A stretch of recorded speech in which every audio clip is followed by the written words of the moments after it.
de la Joyce di leen wax ne que toujours ñu ngi ci vêtements et santé semaine bi loolu la ñuy waxtaanee avant-hier dégg ngeen li ñu wax ci yenn yëre yi nga xam ne que day joxe maladie ci yaram à savoir pyjama bu tilim wala leggings yi wala combinaison wala yenn bàyyi tey nag sujet bi ñuy aborder mooy yëre yi nga xam ne que mën na baax ci yaram mooy contraire bi moo tax ñu ne des textiles intelligents seront capables de capter des informations biomédicales sur les personnes qui les portent et de les transmettre par des communications sans fil à des centres de secours ou à des programmes d'analyse.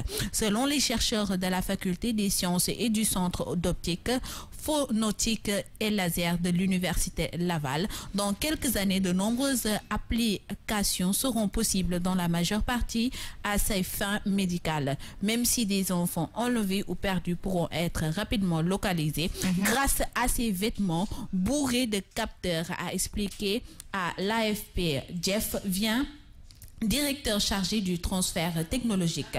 L'entreprise française Science a par exemple développé une technologie de ce genre qui apparaîtra en 2015 dans un t-shirt dédié aux sportifs pour surveiller le rythme cardiaque. Te loolu on est en 2018 donc depuis 2015 ba 2018 ñu ngi def ay analyse yoo xam ne que ça permet de voir nit ki à travers de trouver la personne à travers li nga xam ne que mooy combinaison yére wala yére yi nga xam ne que moom la xale bi sol. C'est des recherches yoo xam ne que ça se fait en ce moment te à chaque fois mi ngi gën a développer wu de plus en plus. moo tax ñu ne en Joyce billaay Joyce elle me déconcentre ici c'est pas le marché Sandaga voilà aujourd'hui c'est elle travail. Depuis qu'elle parle wolof là, on comprend. Qu'est-ce qu'elle a dit? Arrête de perturber. Hein? Ah, d'accord, je vais finir. Ces textiles ont plusieurs fonctionnalités et en passant les informations par l'intermédiaire d'Internet, les vêtements vont devenir une plateforme de communication et un relais d'information. Une application possible sera le relais d'un trouble du rythme cardiaque permettant d'alerter les secours quand une personne en plein sommeil souffre. Il faut faire une petite pause. Wow. Oui, parce que dañu am ben invité spécial. Ben invité spécial. Écoute là. Bonjour, allô. Allô? Allô? Oui. Bonjour. Maaleykum salaam. Billaay maa ngi génn plateau. Nee na salaamaaleykum. Maaleykum salaam. Nafisa, non yow doo nit. Ah?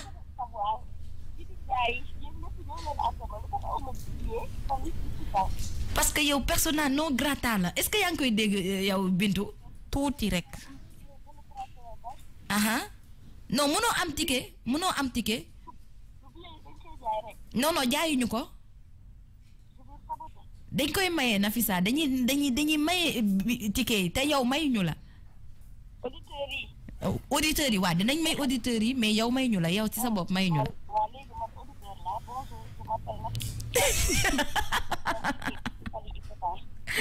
À ma mère,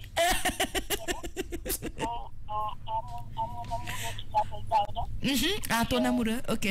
Voilà, qui s'appelle Daouda. Je fais aussi un gros bisou à mon amoureux, mon gars Hervé. Et je fais un autre bisou aussi à Didi Ndiaye.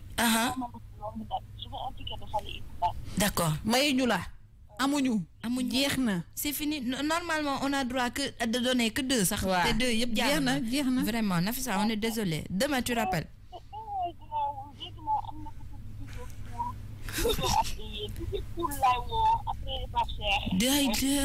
Yow foo xam ne DJ Cool.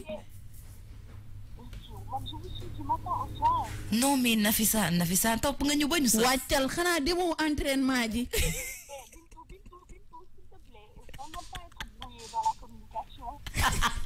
Demal entraîner ji. Toi aussi tu nous manques beaucoup. Bisous.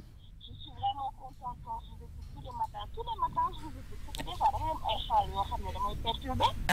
Nit boo xamante ne damay cool bàyyi leen ngeen liggéey. Ba 10 heures. Donc je ne vous lâcherai pas. Je vais vraiment vous fatiguer.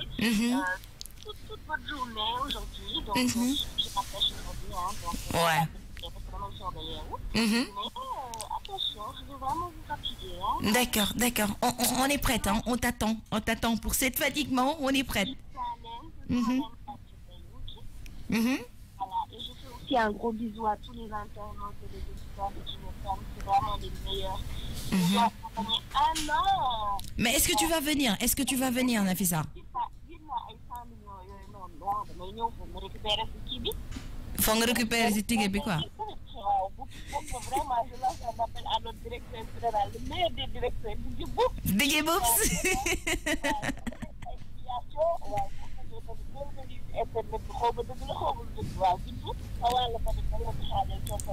Ah, amul problème. ñëwal rek yow ñëwal rek.